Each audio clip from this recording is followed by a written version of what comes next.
and welcome to Naya Inkilab News. News and updates from all over the world. I'm Hina.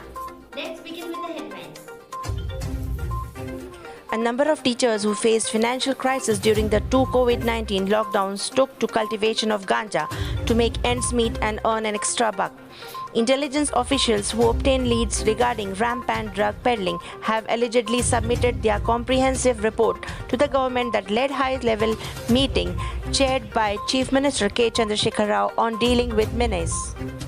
Chief Minister Jagan has decided to send the state's representatives to Poland and Hungary to bring back the students from war-hit Ukraine. He asked officials to do the needful for their travel to the region. The Andhra Pradesh representatives will assist officials of the External Affairs Ministry and to bring back the stranded Andhra Pradesh people to India safely. The state has collected the details of students and handed these over to the visiting state representatives. The war is not over yet, but the frightening uncertainties that come in the wake of such violent conflicts have already started haunting students who managed to escape Putin's bombs. While they have safely returned home from Ukraine, several Indian students are now in a catch-22 situation. With academics already disrupted due to the war, these students are now staring at an uncertain future as their certificates are with the respective universities. Railway officials literally held their breath as two locomotives hurtled down at 120 km per hour on the same track. A head-on collision appeared imminent, but just then the two trains screeched to a halt at a gap of 300 meters, and the officials pumped fists high in the air, patted each other and began breathing easy.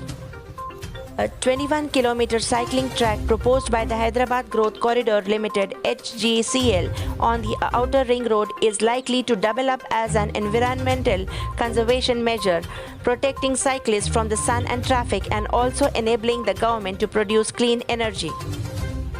Fulfilling his promise, Chief Minister K. Chandrasekhar Rao on Friday extended financial support to the families of Jawans martyred in the 2020 Galwan Valley clashes at the Chinese border. Along with Jharkhand Chief Minister Hemant Soren, he handed over checks of Rs 10 lakh to the kin of two martyr soldiers at the former's camp office.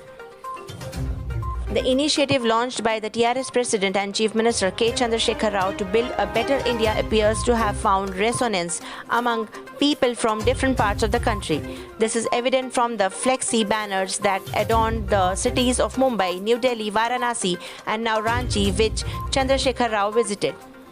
Municipal Administration and Urban Development Minister K.T. Ramarao said that under the Municipal Administration and Urban Development Minister K.T. Ramarao said that under the Strategic Road Development Plan, infrastructure works worth Rs 6,000 crore were completed and more projects were underway.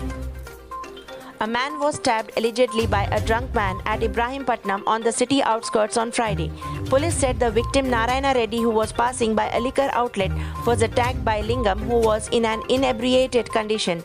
It is suspected that they had a casual talk and the conversation turned serious with both starting to abuse each other.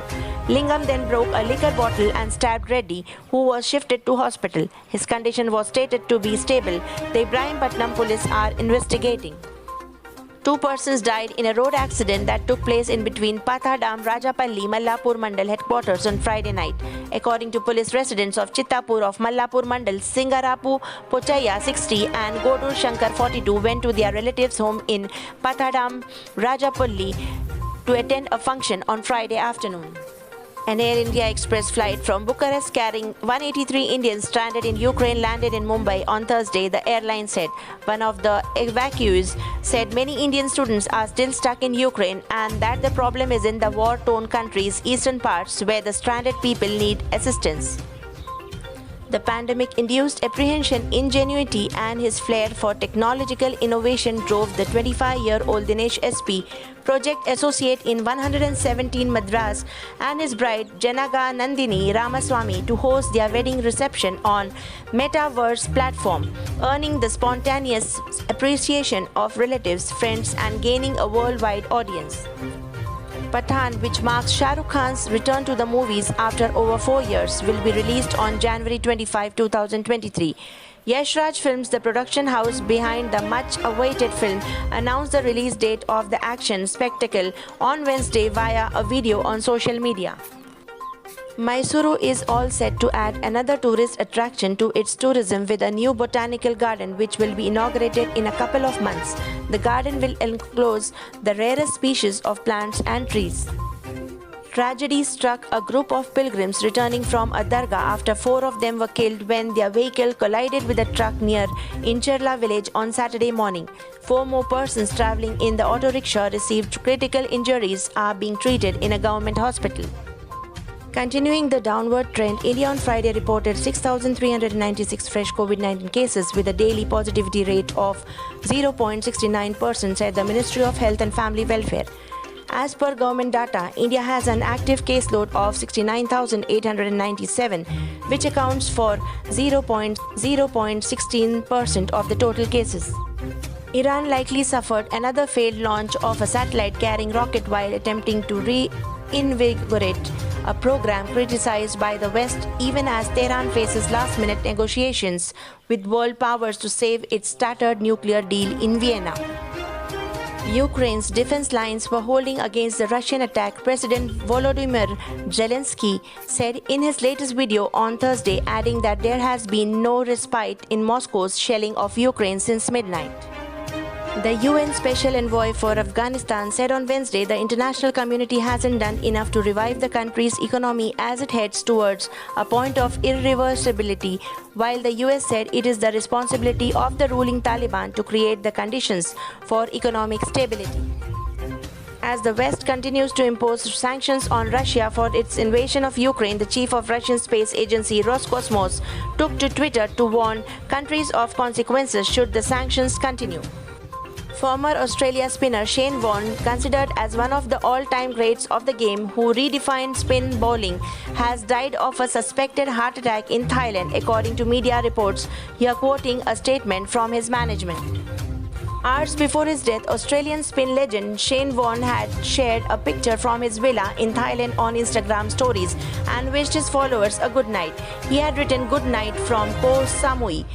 Warne passed away aged 52 due to a suspected heart attack. A week ago, he had expressed his desire to become England head coach. Gold rates: 22 karat gold rupees 47,700 and 24 karat gold rupees 52,040. Dollar rates: 1 US dollar is equivalent to 76.43 Indian rupees. With this, I end up with the headlines. But before that, let me remind you that please don't forget to press the bell icon, like, share and subscribe our channel. Take care.